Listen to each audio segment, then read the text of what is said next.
कुमार जी की तरफ से आप सबको कोटि कोटि बधाई देते हैं।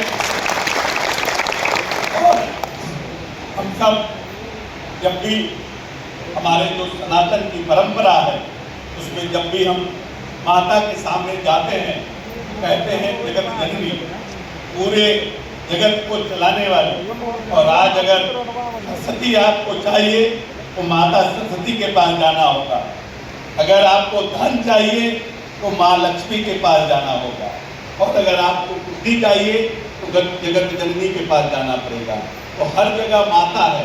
और अगर आज हम इस धरती पर हमारा पदार्पण हुआ है तो वो भी माता के कोख से ही हुआ है। इसीलिए यह अंतर्राष्ट्रीय दिवस हम सब लोगों के लिए प्रेरणा का दिवस है। प्रभु भगवान को तो हम लोगों ने देखा नहीं है।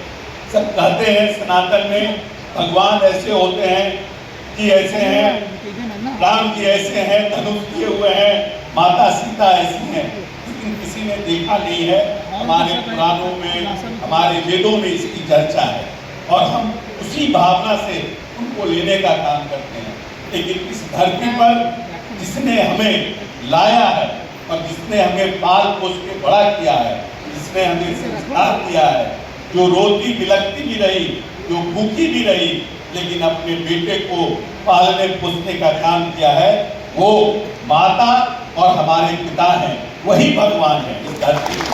और जिन्होंने सबसे पहले हमें लाने का, और सोचिए जब हमारे बच्चे होते हैं तो हम अपने बच्चों को कितना प्यार से दुलार से रखने का काम करते हैं कि जाड़ा आया तो उनको गर्म कपड़ा मिला कि नहीं मिला, उनको जूता है कि नहीं। उसी तरह से हमारे माता पिता भी कनिष्ठ से कनिष्ठ, खराब से खराब विपरीत परिस्थितियों में भी हम लोगों को लालन पालन करके इस बड़ा बनाया। और हम तो उस समाज से हम लोग आते हैं जिस समाज में हमारी छाया से भी लोग दूर भागते थे। हमारे लोग जो हैं, जो हमारे पूर्वज हैं, वो ढोला बजा बजा के कि अछूत आ रहा है, अछूत आ रहा है, अछूत आ रहा है, उसको खुद बोलना पड़ता था कि लोग हटते जाए, सट न जाए कि उसको जाके नहाना पड़ेगा। और हमारी परछाई ऐसी पड़ती थी कि हमारा कछुआ में लोग झाड़ू बांध देता था कि हमारा पैर का दाग हमारे झाड़ू से बाहर ना जाए, कि किसी का दाग ना पड़ जाए, तो उसको नहाना पड़ेगा। वहां से हम समाज आज यहाँ बदल कर आया है। और आज हम सब लोग जो दलित समाज और अल्पसंख्यक समाज के लोग हैं, आज यहाँ इकट्ठा हुए हैं और आज अंतर्राष्ट्रीय महिला दिवस में मनाने का काम कर रहे हैं।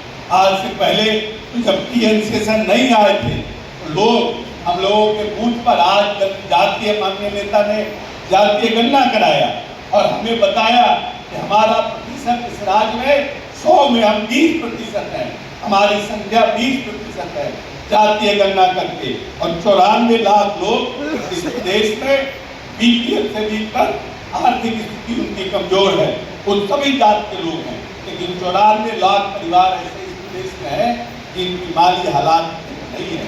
तो हम तो बहुत विषम परिस्थितियों से बाहर निकल के आए हैं। उसी तरह से महिलाओं को भी देश में न पढ़ने का अधिकार था, न लिखने का अधिकार था, न मंदिर जाने का अधिकार था। बहुत से तो परिस्थितियां जो है उन पर राइडर्स लगे हुए थे। लेकिन आज समाज में महात्मा गांधी आए, आजादी के बाद बाबा साहब भीमराव अम्बेडकर आए, उन्होंने सब चीजों पर प्रहार करने का, सामाजिक जो परिस्थितियां थी, चाहे वो सती प्रथा हो, चाहे वो हमारा विधवा विवाह हो, तो लोग विधवा यंग एज में हो जाते थे, बहुत चीजों पर जो सामाजिक कुरीतियां हैं उस पर प्रहार करने का काम किया। और आज जब समाज आजादी के 70वें साल में है तो बहुत सी चीजें बदली है।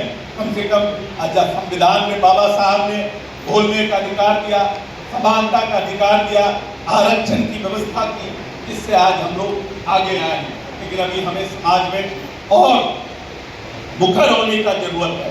बाबा साहब बार बार कहते थे कि शिक्षित बनो, संगठित रहो और संघर्ष करो। लेकिन हम आज टुकड़ों टुकड़ों में बच गए हैं।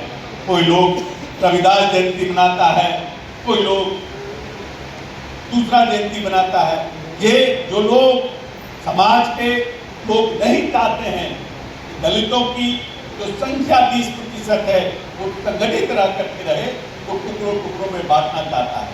हमें सब दलितों को एक मुक्त होकर